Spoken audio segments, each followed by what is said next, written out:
أشرقت نفسي بنور من فؤادي حينما رددت يا رب العباد. أعوذ بالله من الشيطان الرجيم. بسم الله الرحمن الرحيم.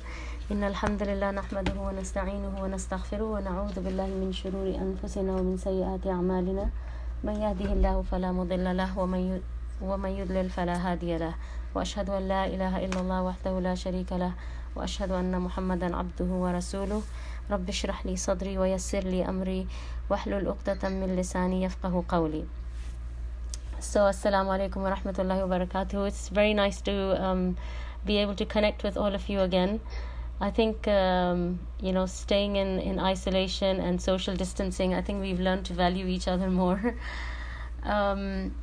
I hope you all had a good Ramadan, a productive Ramadan, and I hope it was one of your best Ramadans, and I hope you had a good Eid, and inshallah I hope that you were able to continue some of the good habits you built up in Ramadan once you entered Shawwal, and at least three main things that I feel that you should have sort of carried across with you, and you should keep carrying across with you month after month until you get to Ramadan again, which is recitation of Quran every day.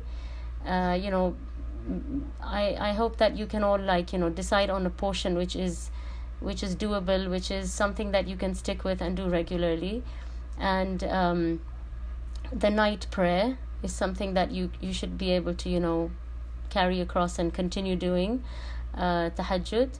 And even if it's 2 rakahs, I know in Ramadan some of you are doing 20, some of you are doing 8, some of you are doing 4, but outside Ramadan, at least if you can do 2 or 4, that that will be something, and then you can build on top of that.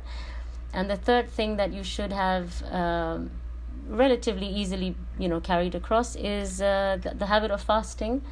So some of us would have finished the 6 fasts of Shawwal, some of us might be still trying to finish them and make up the Ramadan fasts, etc.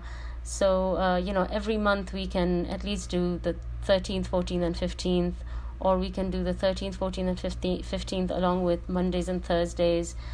So these are 3 habits that I hope inshallah we can carry on with, and inshallah these, if we carry on with these habits, inshallah it's a reflection that inshallah I hope that Allah accepted our Ramadan, and so we were able to continue some of the good habits that we've developed. Allah accept it from all of us. Okay, so today's hadith, as you know, we're going to continue with hadith today, which is hadith number 16 from the collection of Imam and Nawawi's 40 hadith. I will read out the hadith to you and then we will talk about it inshallah. عن أبي هريرة رضي الله عنه أن رجلا قال للنبي صلى الله عليه وسلم أوصني قال لا تغضب فردد مرارا قال لا تغضب رواه البخاري. On the authority of Abu Huraira, may Allah be pleased with him, a man came to the Prophet sallallahu alaihi wasallam and said, advise me. He, the Prophet sallallahu alaihi wasallam, said, do not become angry. The man repeated his request several times, and he, the Prophet sallallahu alaihi wasallam, said, do not become angry. And this is recorded by Bukhari. Now there are a few things that immediately come to mind, or they sort of hit you as soon as you read the hadith. Is there anything that anybody wants to tell me that that what's the first thing that you think of when you hear this hadith, or any thoughts, any first reflections, initial reactions that you guys have?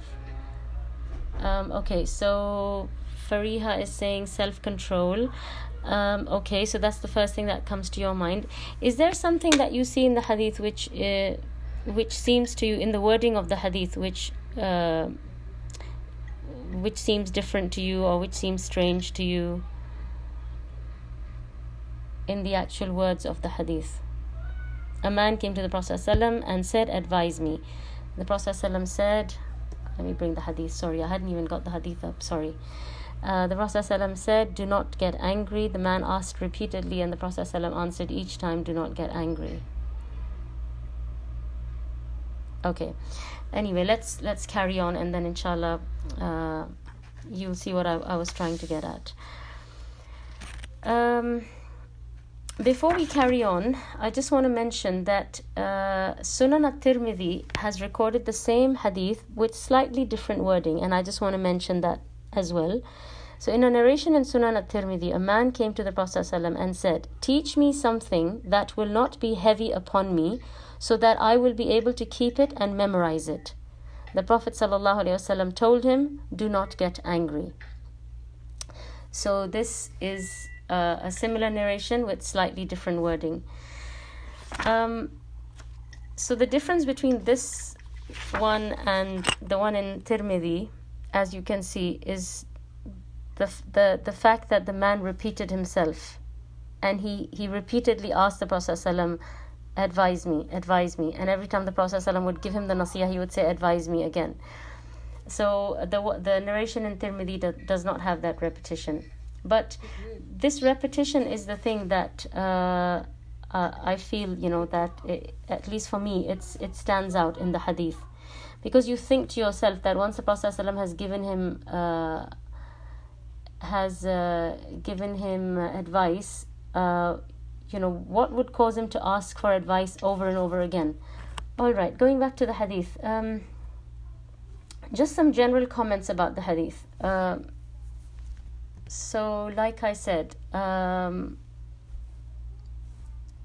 given you another narration from Sunan at-Tirmidhi, where the man said that teach me something which is not heavy on me, and I'm able to keep it and I'm able to memorize it. The next point, sorry, one second.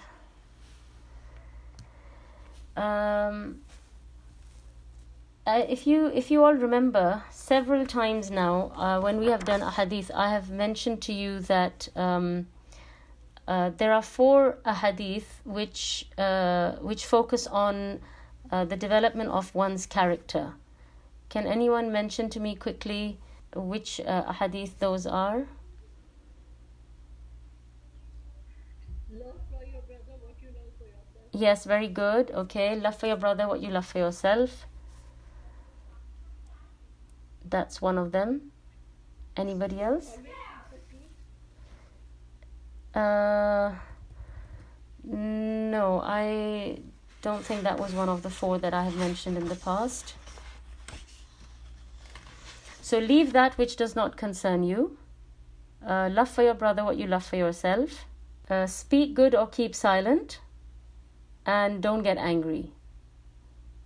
Okay? So, you will notice that Imam Nawawi, he has divided his collection of ahadith into, you could say, roughly 3 portions. So the first section, it develops your fundamentals. It talks about pillars of Iman, pillars of Islam. It talks about very, very fundamental topics, niyyah. Then he moves on to developing your character. And so you see that after you have understood and studied the fundamentals, developing your character is very important. And then there's a 3rd section which we will cover once we get through the character developing ahadith. So again, coming back to just some general points about the hadith. So it seems like the questioner was not satisfied with the advice that the Prophet ﷺ gave him, and so he kept wanting more. He kept asking again and again that, give me advice, or advise me. And it's as if he thought that either he thought that this is not serious enough, or this is not important enough, and he wanted something bigger, or he just felt that there is a lot that I need to improve in myself, so I want more advice. It's like you're hungry for more. So for example, like children, for example, at least some of my kids, if I sit and read to them a story before they sleep, they will say, "Can we have one more?" And then I'll say, "Okay," and then we'll read another one, and then say, "Can we just have one more, and this is going to be the last one." So it's just like, you're not getting enough, so you want more and more. It's wanting more in a good way, not in a derogatory way. So it might be that this person, the questioner, he felt that okay, I need more advice. I have a lot of sins, and I need to improve myself, and I need to make myself better, and so I need to ask, what else is there that I can, get advice on. So it could be one of those things. Now the advice that the Prophet ﷺ gives him is a very short advice, right? He says, "La taghdab." Just 2 words, "La taghdab." Don't get angry. Although it is a very, very, concise response that the Prophet ﷺ gives this man, however, it is extremely heavy and important and great, the advice that the Prophet ﷺ gives him. Because as a lot of the fuqaha and the scholars in the past, they have said, anger brings all of the evil together, and to avoid anger will bring all of the good together. And they said many different statements. They said anger prevents you from doing good, anger is the root of all evil. And as we study this, we will see some of the profound ways in which anger affects us. It affects our relationships, it affects our life, it affects it will have an effect on our akhirah. And so we will see why anger is such a big thing for us to be conscientious about, and for us to to train ourselves in. Because everything that we're learning really is just an extra thing, an additional thing for you to train your nafs upon. So your nafs is like a wild horse, and it's just running in every direction. It's going here, it's going there, it's splashing in the water, it's coming out, it's just going in every direction. And you need to tame it, and you need to train it, and you need to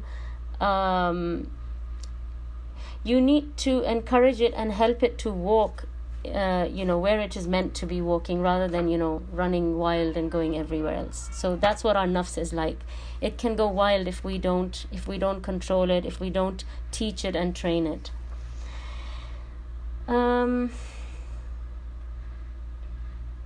And Al-Haythami, he said that one cannot count the amount of good this advice can bring about, and the amount of evil that this advice can prevent. So again, he's just emphasizing that although it seems like just 2 words, and it doesn't seem like anything big or lengthy, but it carries a lot of weight, and it is it's very important that we understand what anger is, the consequences of anger, and how to deal with it. Some of the situations that can go very, very wrong, very seriously wrong, because of anger or as a result of anger, are some of the things that I've mentioned on the slide that you can see. The most common is between husband and wife. This is probably the root cause of a lot of things that go wrong between husbands and wives. They end up in serious situations, like even divorcing each other. Like a lot of people, they say that this divorce is not valid because it was given in a state of anger. But naturally, a divorce would be given in a state of anger. It's not like your wife has cooked you your favorite meal, and you brought her a rose, and you are really happy to be with her, and she's really happy to be with you, and then you say, okay, today I just wanted to let you know that I'd like to divorce you. I mean, of course that's not going to happen, right? You are going to divorce her when you are angry with her and you are upset with her, and you're facing some issues. And so husbands and wives, between brothers, you hear of a lot of feuds and fights, etc. And then there's arguments that can take place between parents and children. Again, going back to the root of the cause usually is anger. On a greater scale, wars, oppression, murder. One of the worst, I think, or I feel, results of anger is hatred, which in Shari'i terms we refer to as hiqd. And hiqd is something really serious, and it can have very, very detrimental effects, and not only detrimental effects on the relationship that is concerned, but detrimental effects on your akhirah.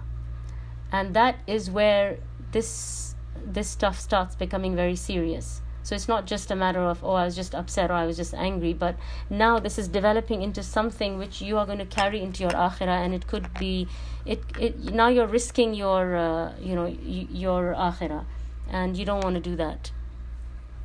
But we'll come back to that inshallah, and we'll talk about how anger can develop into hiqd.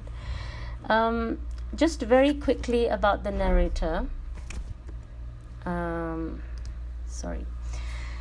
So we've had the same narrator for the last couple of ahadith. So you know him pretty well now, I think. So the narrator is Abu Huraira for this particular hadith, and I've just mentioned a few points about him so you can have a quick read, but we've talked about him so many times now. So he was born 17 years before Hijrah, and then he died 59 years after Hijrah. So that makes him about 75 or 76 when he dies. The Prophet ﷺ made special dua for his memory, so he was able to retain and memorize far more than any other narrator. So he narrates the greatest number of ahadith, which is over 5,000. And his name before Islam was Abdul Shams, and after Islam his name becomes Abdurrahman al-Sakhar al-Dawsi, commonly known as Abu Huraira, and he was from the Ahl al-Sufa, and he spent only 3 years with the Prophet ﷺ, and yet he narrated the most number of ahadith, partly because he was Ahl al-Sufa, and he tried to spend maximum time with the Prophet ﷺ. Okay, so the next thing is the words of the hadith that we come to, the first few words of the hadith, where the man says, advise me, right? So he says, awsini. Now, when he says advise me, the Prophet ﷺ gives him advice which is very short, easy, but very important. That we've already mentioned, that although it's very concise, but it carries a lot of weight. What is the advice that the Prophet ﷺ gives him? He says, do not become angry. Now, when the Prophet ﷺ says, do not become angry, or la taghdab, this could have 3 possible interpretations. So the first interpretation could be that the Prophet ﷺ is perhaps trying to say that prevent anger from overcoming you. So he's trying to say that take those means which will keep anger away from you, which will keep anger away from you. So adopt those qualities that will prevent anger in the first place.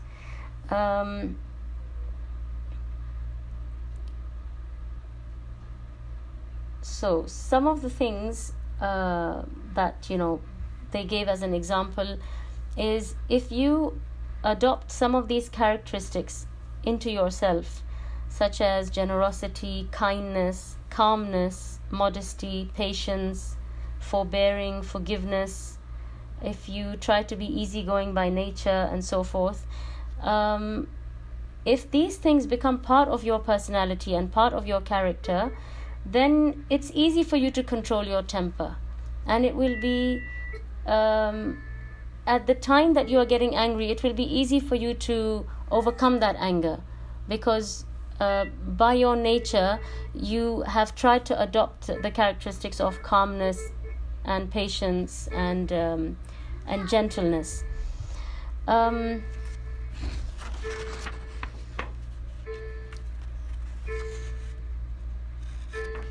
Okay, I think there's somebody whose microphone is still either turned on, or I can just hear some additional sound. So maybe somebody can turn it off. Okay. Now, what do you do to prevent yourself from getting angry? Number one, constant dua. You constantly ask Allah to help you with with not getting angry. So you ask Allah to help you to be calm and patient and forbearing, and so that you don't come into a state of being angry or getting into a rage. Secondly, you realize and remember that Allah is forgiving, Allah is kind, Allah is gentle, and so you try to emulate some of those characteristics. So you try to be forgiving, just like you want Allah to forgive you. You want Allah to be kind to you. You want Allah to be gentle, or you want Allah to be merciful towards you. You don't want Allah to be angry with you. So similarly, you try to emulate those characteristics and try to be like that with the people around you. Try to be kind, try to be understanding, forbearing, overlook people's faults, etc. So that is the second thing that you try to do. You try and think of how Allah is and how you would like Allah to be with you, and then you try and be like that with the people around you. The third thing that you should do to try and prevent getting angry is make the habit of saying Bismillah, or mentioning Allah's name, or saying Assalamu alaikum as soon as you enter the house, saying Bismillah before you do everything.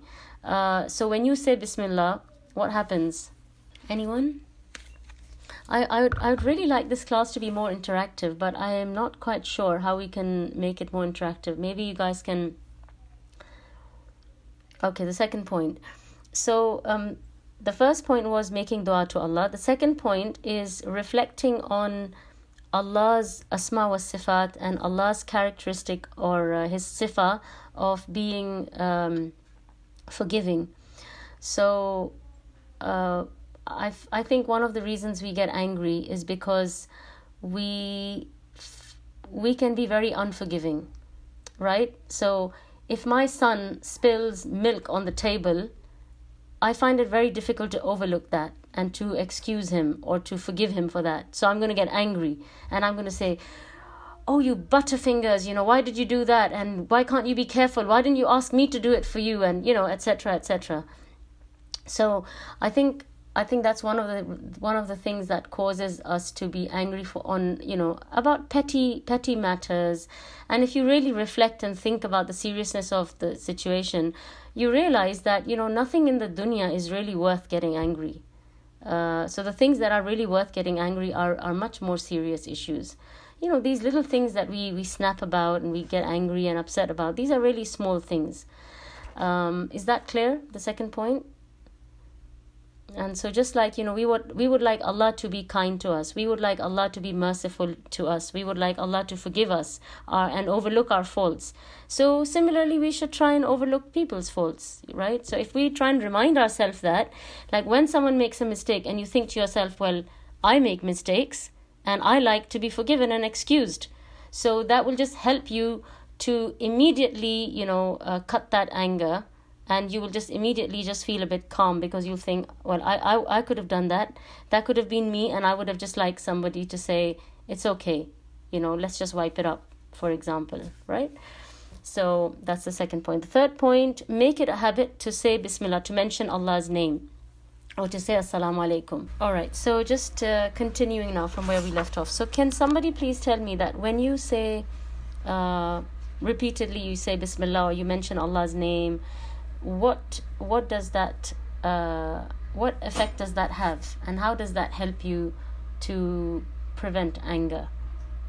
The shaitan stays away? Yes, very good, excellent. So the more you do dhikr of Allah, the more you mention Allah's name, the further away the shaitan becomes from you, and the less likely you are to go into a rage or become angry like that, because this kind of rage and anger is really from shaitan, right?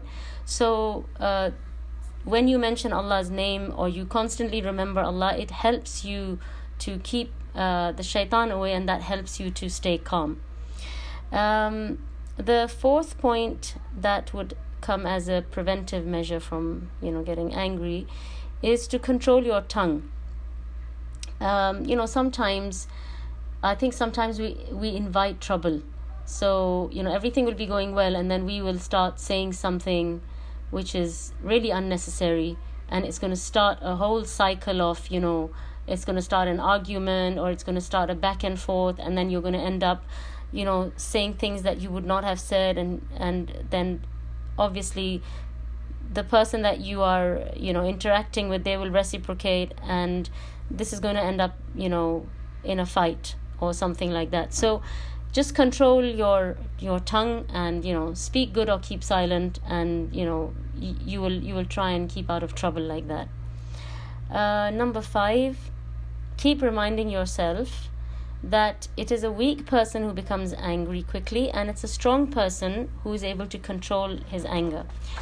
And in relation to that, the Prophet ﷺ said, ليس الشديد بالسرعة إنما الشديد الذي يملك نفسه عند الغضب. The strong person is not the one who is strong in wrestling, but the strong person is the one who is able to restrain himself when he is angry. And this is something very important that we would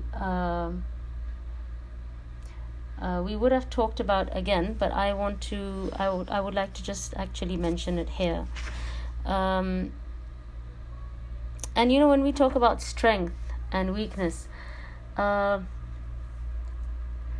in general, men's anger and men's rage tends to be it can be more aggressive and more violent than a woman's. And so the Prophet ﷺ, he said, specifically in relation to the men, he said, من كظم غيظا وهو قادر على أن ينفذه دعاه الله عز وجل على رؤوس الخلائق يوم القيامة حتى يخيره الله من الحور العين ما شاء. Whoever restrains his anger while he has the ability to implement and act on it will be called by Allah from the head of the creation on the day of resurrection, and Allah will then give him a choice of any of al-hur al-ain that he wishes. And this is a special you could say reward for a man to be able to restrain himself, especially. And this is something that we all need to think about, because I know there are times when a man is in a position to subdue someone, but at the same time I think as women as well, sometimes there are times when we are in a position to subdue someone, especially when it comes to our dealings with children, right? So you're in a position to smack the child, to throw him across the room, to burn him, to push him, to shove him. People do all sorts of things to their children. And so if in that moment of rage you control yourself, even though you had the ability and the authority to inflict harm on that individual, then you get a great reward, because you held back and you controlled and restrained yourself for the sake of Allah. And then the last thing is to make dhikr of Allah abundantly, similar to what we already said about saying Bismillah. So these are the things that will help you to prevent anger. The second view is that when the Prophet ﷺ said La taghdab, do not get angry, he meant that don't act on your anger, which means that now anger is a natural, normal, psychological phenomenon, right? This is not something abnormal. So people who get angry, we don't think, oh my God, astaghfirullah, she gets angry. So anger is a very normal thing that exists amongst us, right? So all of us, we have our moments, we have our times when we get angry. But what the Prophet ﷺ is saying, so Islam is not telling you don't get angry, because you have been created with this emotion, but our deen is telling us not to act in a state of anger or act on while we are angry. So there is a difference in these two things. For example, you have desire. Okay, desire is something that Allah has placed in us, and in men it is much stronger than it is in women, but both men and women have desire.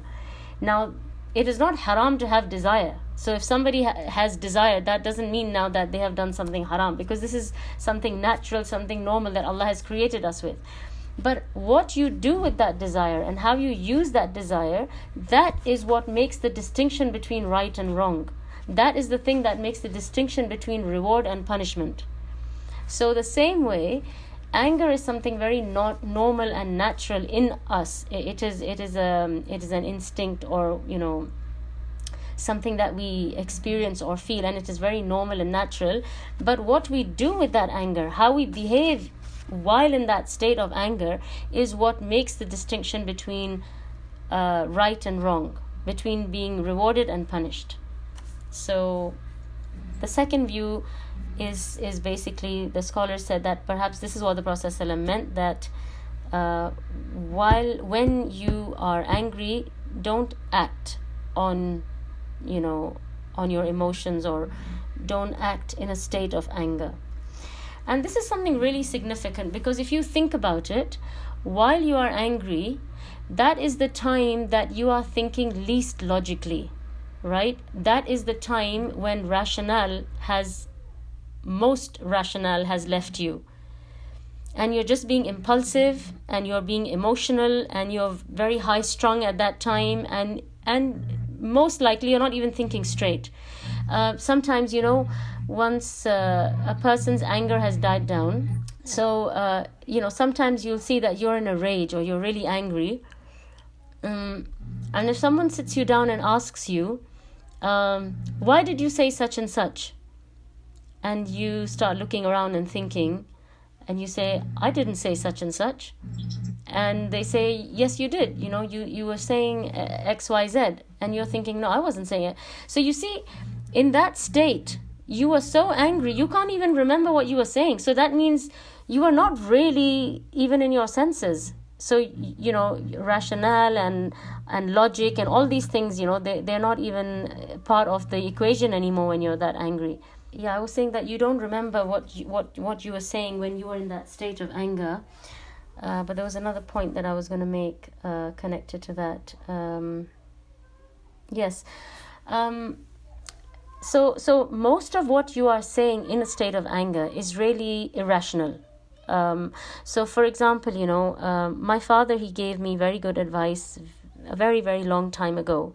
And he told me the story of this general who was, he was a general of an army, and he was very temperamental, and he would very easily fly into a rage. And so when he would get a complaint about, some of the soldiers or of one of the battalions or anything like that, he would go into a rage. And what he would do is he would take out a piece of paper and he would write down everything that he wanted to do in response to the complaint that he has just received. And then what he would do is he would fold up this letter and he would put it under his pillow and he would go to sleep.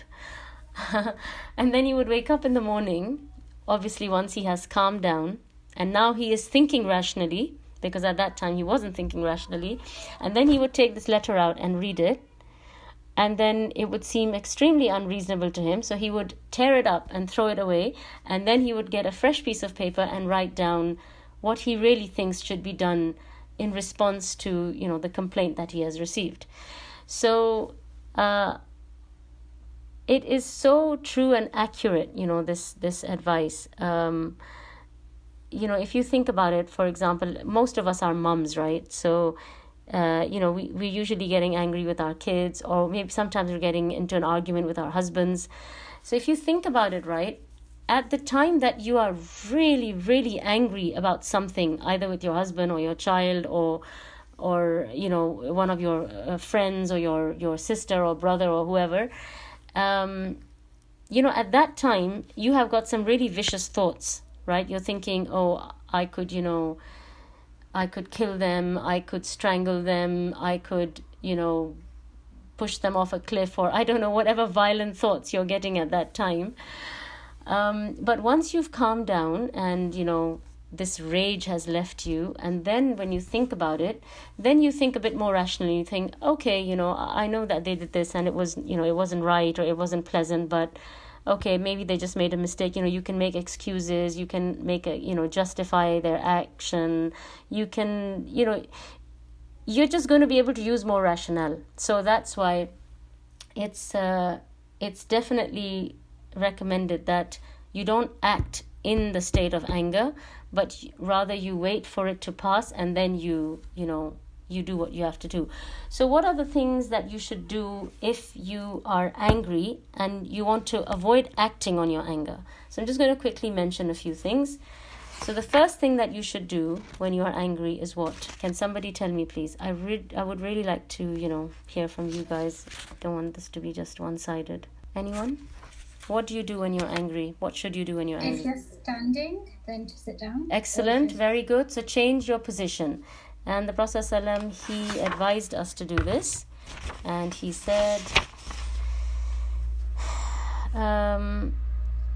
إذا غضب أحدكم وهو قائم فليجلس فإن ذهب عنه الغضب وإلا فليضطجع. If one of you gets angry while he is standing, he should then sit down. This should remove his anger from him. Otherwise, he should then lie down. And, some of the scholars, they understood this to mean that, the more immobile your position is, the less likely you are to act on your anger. Because when you're in a rage, you can imagine you want to run after someone, or you want to spank or punch someone, or, you want to do something physical. And so if you sit down or lie down, you're unlikely to be able to carry out that, that immediate thought that has come into your head to, act out on your rage. Other than that, some of the people, they said that if you stay in one position, it's easy for the shaitan to keep running in your veins. Whereas if you change your position, then it breaks off his pathway, and so it can help to break the anger. Allahu alam. Anything else? What's the first thing that comes to mind when you're angry? What should you do? Astaghfar? No. Yes, very good. So Fariha just said, A'udhu Billah. I think my children hear that a lot. When they've, when they've really messed up, and the first thing that you say is "A'udhu billahi minash shaitanir rajim," because at that time, you know that if Allah doesn't, protect you right now from the shaitan, there's going to be mayhem, because you're so angry at that time. So one of the first things that you do when you are angry is you say A'udhu billahi minash shaitanir rajim. You seek refuge in Allah from shaitan. The Prophet ﷺ, he said, إني لأعلم كلمة لو قالها لذهب عنه ما يجد لو قال أعوذ بالله من الشيطان الرجيم. The Prophet ﷺ said, once he saw a man, he was there were two men, they were having an argument or something like that with each other, and this was in the presence of the Prophet ﷺ. And the other man, he got very, very upset in the sense that you see anger on people's faces. Anger is not it's not necessarily entirely untangible. When you're very, very angry, you see the eyes become red and they start bulging. You see people's veins bulging.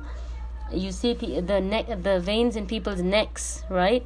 So you can see anger. You can see, some of my kids, when they get angry, their ears are red. And so, you see these changes in a person's appearance when they're angry. So it's actually a physical state that you get into when you're angry. And the Prophet ﷺ, he said, I know a statement that if he were to say it, what he is experiencing would leave him. if he were to only say أعوذ بالله من الشيطان الرجيم, I seek refuge in Allah from the accursed Satan. And this is from Bukhari and Muslim. So very good. So we've got 3 things now. Say أعوذ بالله من الشيطان الرجيم. Change your position. Sorry, we've only got 2 things so far. Can anybody give me any more things that we should do when we're angry? Very good. Make wudu. So there is some difference of opinion amongst the scholars on this, but it seems, like a good thing. So basically the Prophet ﷺ, he said that إن الغضب من الشيطان وإن الشيطان خلق من النار وإنما تطفأ النار بالماء فإذا غضب أحدكم فليتوضأ. So he said, verily anger is from Satan, and surely Satan was created from fire, and only water puts out fire. Therefore, if one of you gets angry, he should make ablution. He should make wudu. This hadith is according to. Sorry, one second.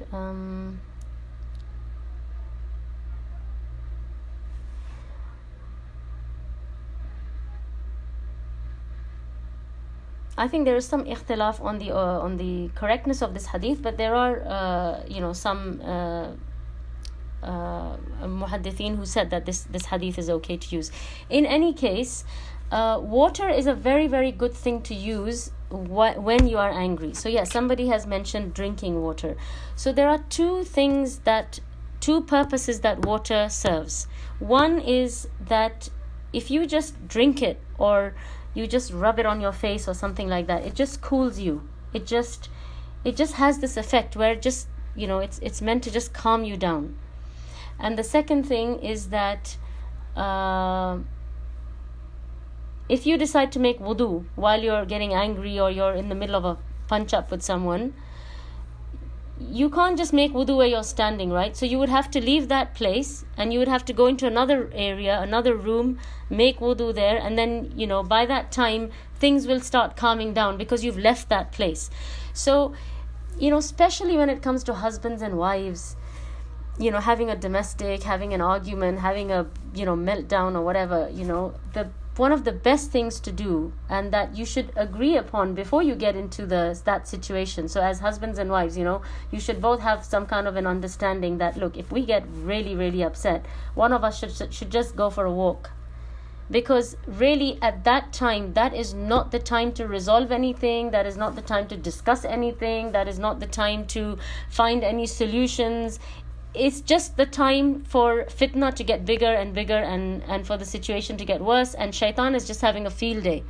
So the best thing to do is to just leave the situation. Just get out of the situation. You can always come back and finish arguing, and you can finish having your discussion. The discussion isn't going anywhere, your wife isn't going anywhere. But if you carry on like this, it's just going to have a much more serious effect than is really worth.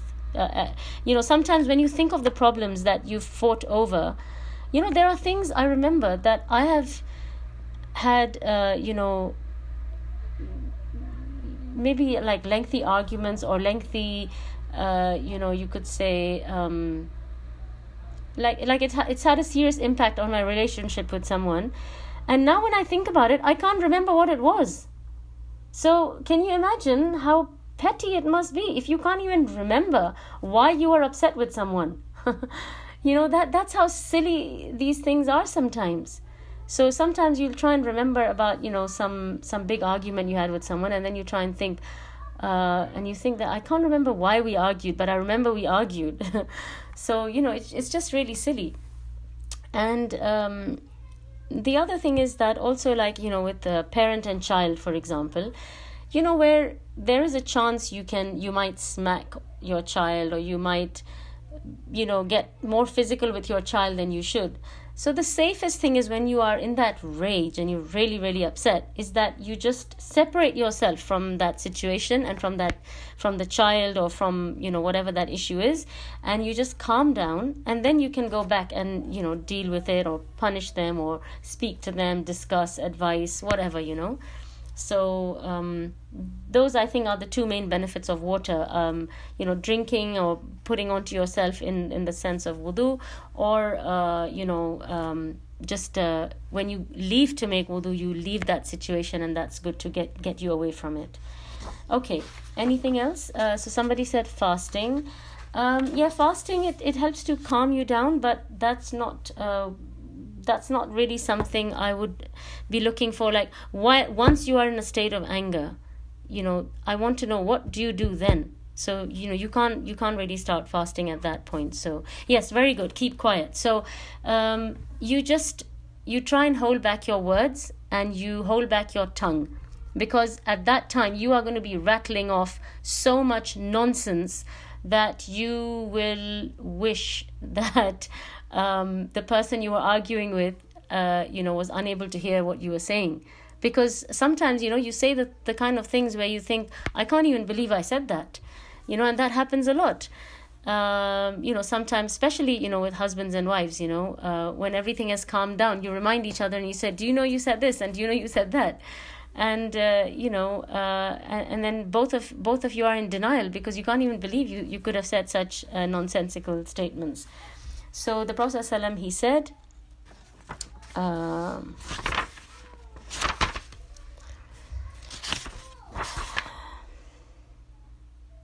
إِذَا غَضِبَ أَحَدُكُمْ فَلْيَسْكُتْ. If one of you becomes angry, he should be silent. One of the things that a lot of people do when they're angry is they start cursing. They'll say, I hope you die, I hope you burn in hell, I hope you get destroyed, I hope you fail, I hope you get hit by a car. I don't know, people say all sorts of horrible things. And this is a good reason for us to just keep quiet, because the Prophet ﷺ and Allah subhanahu wa ta'ala, they have forbidden us from cursing ourselves and our families. And a lot of the times, when we're upset within our own household, we will curse people, who are living around us.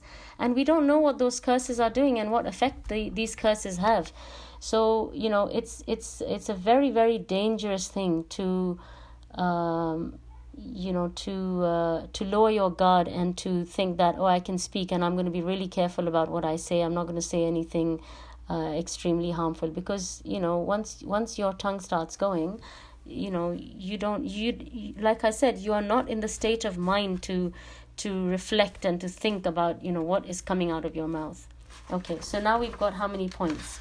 We said, say a'udhu billah, stay silent, make wudu or drink water, change your position. So if you're standing, sit down. If you're sitting, lie down. That's basically more or less what I wanted.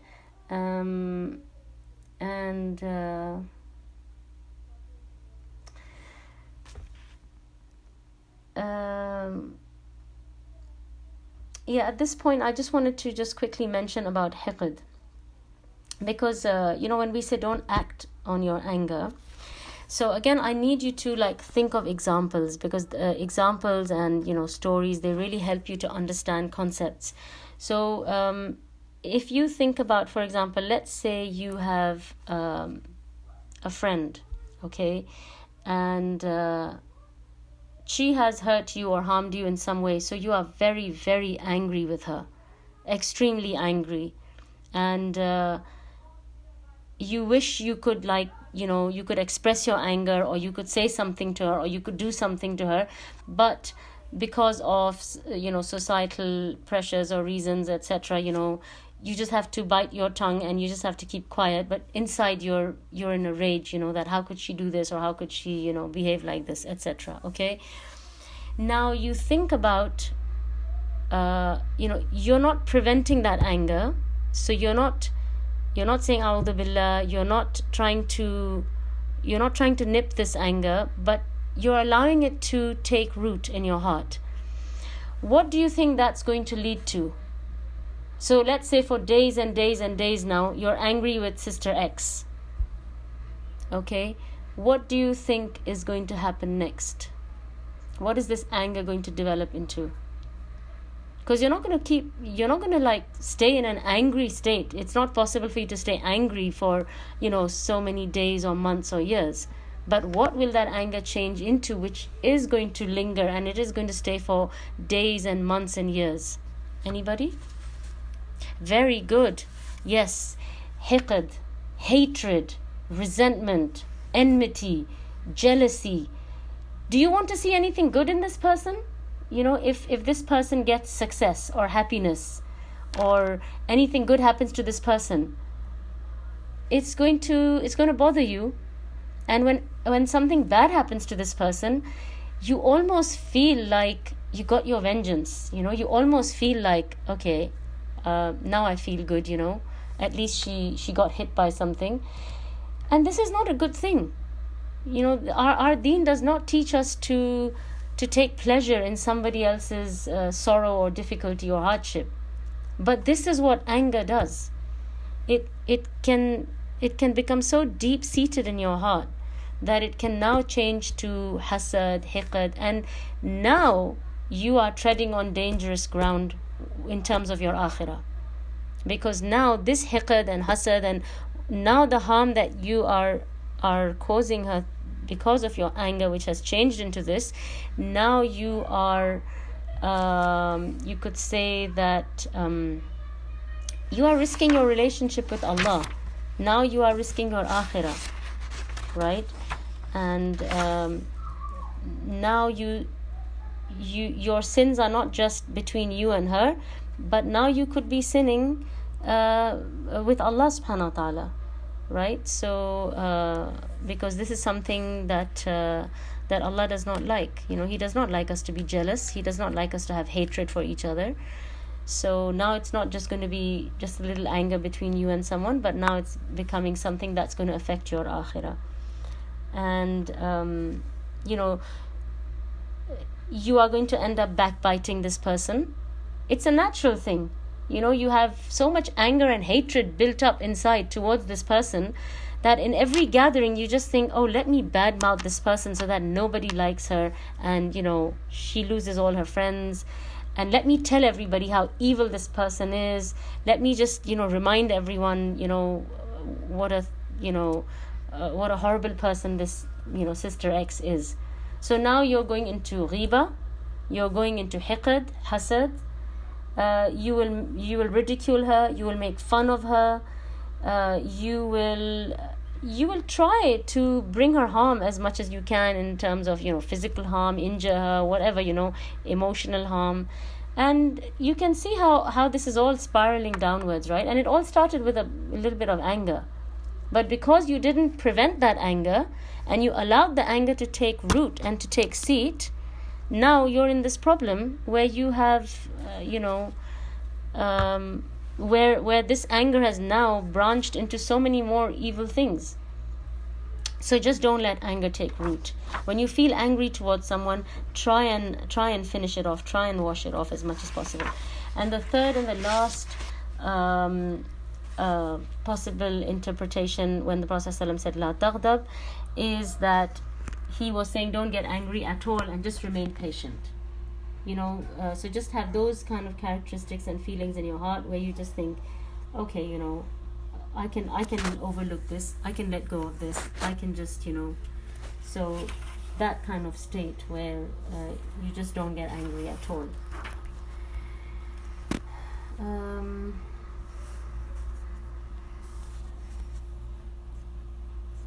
And like I said, anger is a natural human emotion. So yeah, you might feel angry, but as long as you don't act on it, then you're okay. So you have fulfilled that condition. So far is everything clear? Yeah, so we're going to move on. What are the results of restraining your anger? So Allah subhanahu wa ta'ala says in the Quran, أعوذ بالله من الشيطان الرجيم وسارعوا إلى مغفرة من ربكم وجنة عرضها السماوات والأرض أعدت للمتقين الذين ينفقون في السراء والضراء والكاظمين الغيظ والعافين عن الناس والله يحب المحسنين. Allah says, and be quick in the race for forgiveness from your Lord and for paradise as wide as are the heavens and the earth, prepared for the muttaqeen. Those, now who are the muttaqeen? These are the main points of who the muttaqeen are.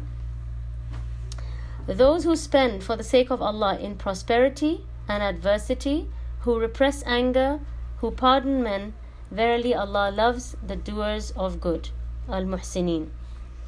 So, a person who is able to repress his anger, he gets two main benefits.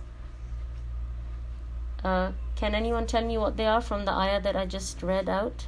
Okay, so I'll just tell you.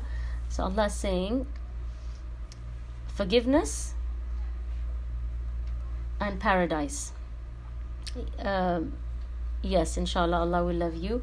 But these are the two main things from this ayah that we get. So Allah is saying, and be quick in the race for forgiveness from your Lord and for paradise. And this is prepared for the muttaqeen. And who are the muttaqeen? Those who give for the sake of Allah in times of difficulty, give for the sake of Allah in times of prosperity, control their anger, forgive or pardon people, and they have ihsan. You know, when they do something, they try to do it in the best possible way. No shoddy workmanship. So anything you do, do it well. So these are the characteristics of the muttaqeen, and these are the two main, you could say, rewards or results of restraining your anger: forgiveness and paradise. And who doesn't want that? You know, these are two big things that Allah is offering us. Now the word used over here is وَالْكَاظِمِينَ الْغَيْظِ. So the word غَيْظ, Imam Qurtubi, he said that غَيْظ is not really anger, it is the beginning steps of anger. Just when it is picking up. Okay, and all of us who have experienced anger, we know that you don't suddenly fly into a rage, but it comes and it starts building up. It's something that, you know, it starts increasing in intensity until it comes to a point where now you're going to explode like a pressure cooker. But it's lingering and it starts to go up. So anger, it always manifests itself through actions and statements. And ghayth is the early feeling in the heart. And Allah is saying, وَالْكَاظِمِينَ الْغَيْظِ. You know, squash it right there. That lingering feeling, when it starts bubbling in your heart, just crush it and squash it right there. Don't let it get into ghadab. Ghadab is anger now. But ghayth is just that, you know, the beginning stages. And that's where Allah is saying, وَالْكَاظِمِينَ الْغَيْظِ. Those are the muttaqun, or the muttaqeen, who are, who will repress anger in that initial stage. Because once it becomes ghadab, if you think about it, it does become more difficult to restrain it than when it's just an inkling in your heart. You know, the last thing that I was saying about ghayth, that Allah subhanahu wa ta'ala is telling us in the Quran, وَالْكَاظِمِينَ الْغَيْظِ. You know, so he's saying that when it's even starting, it hasn't become ghadab yet, just, you know, squash it, kill it right there and then. Otherwise it will grow and it will take control of you. And you don't want that to happen, because once it takes control of you, then it becomes very difficult to rid yourself of it and to not act on it. So don't let it come to that stage. I will just end with one story related to this ayah, and then we will stop, inshallah. So basically there was this is the story of somebody called Maymun bin Mihran. And he had a slave who used to serve him. And so once he was, I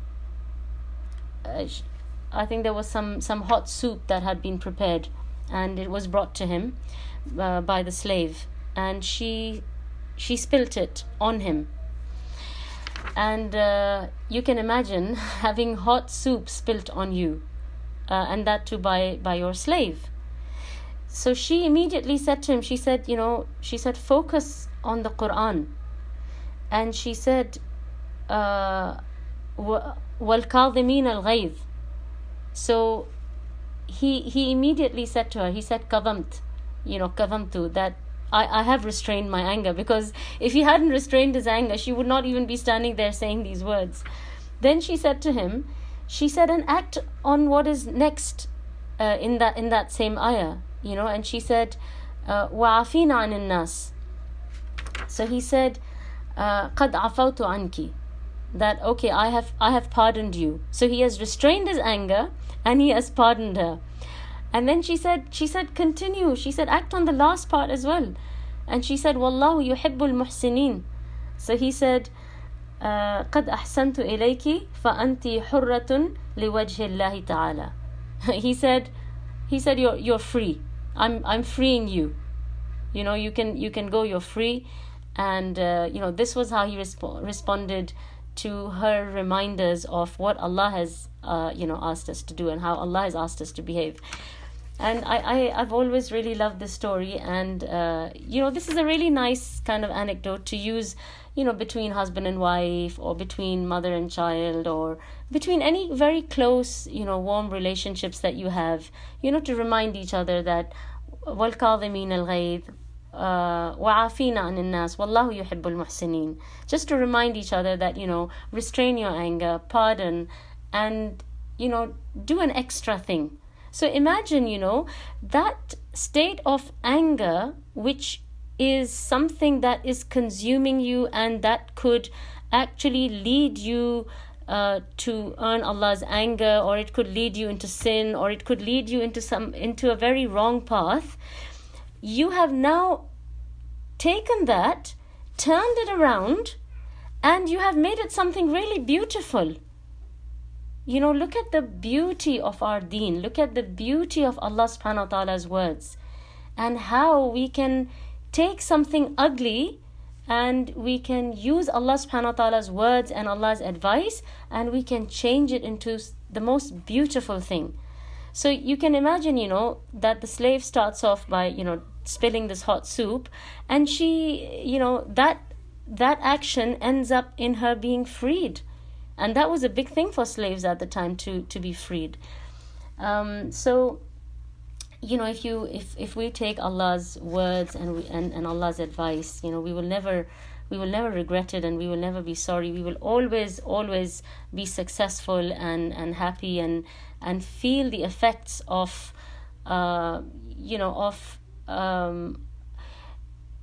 I'm trying to say victory is not really the right word, but you feel the barakah, the blessings of taking Allah's words and acting on them. And I hope Allah subhanahu wa ta'ala makes us amongst those who listen to his words and who understand them and act on them, and who benefit from that. And may Allah subhanahu wa ta'ala make us amongst those who are able to restrain our anger and restrain it in its very initial stages, so that we can be from those who are kind and gentle and merciful, and we can earn Allah's mercy. So remember, that do unto others what you would like done unto you. And so just like we want Allah's mercy, we should be able to give it to other people. And really holding grudges and being angry for petty things in the dunya are really not worth it. When you think about in the grand scheme of things, you think about akhirah, you think of Day of Judgment, you think of the Sirat, you think of hellfire, you think of some of the very, very serious things. You think of Sakarat of Maut, you think of squeezing in the grave. When you actually expand your mind and you start thinking properly, you realize that, come on, what am I getting upset about? A little party here, a little dress here, a little argument there. These things become so irrelevant in the grand scheme of things. So may Allah subhanahu wa ta'ala give us, hidayah and understanding of these matters, and help us to, be amongst the muttaqeen. Wa subhanaka Allahumma wa bihamdik, ashhadu an la ilaha illa anta, astaghfiruka wa atubu ilayk. Inshallah, we'll try and continue this hadith next time and finish it, so that we're not rushing through it. If you have any questions, I'll take them. I'll hang around for another maybe 5 minutes. And if you don't have any questions, then we can end the meeting. So I'll just give you some time if you have any questions. If anything was unclear, or if there's anything that you didn't understand, or any question that you have, please feel free to ask. Barakallahu feekum. It's very nice to have you all back, mashallah, and to see your names, mashallah. Barakallahu feekum. وآخر دعواهم أن الحمد لله رب العالمين.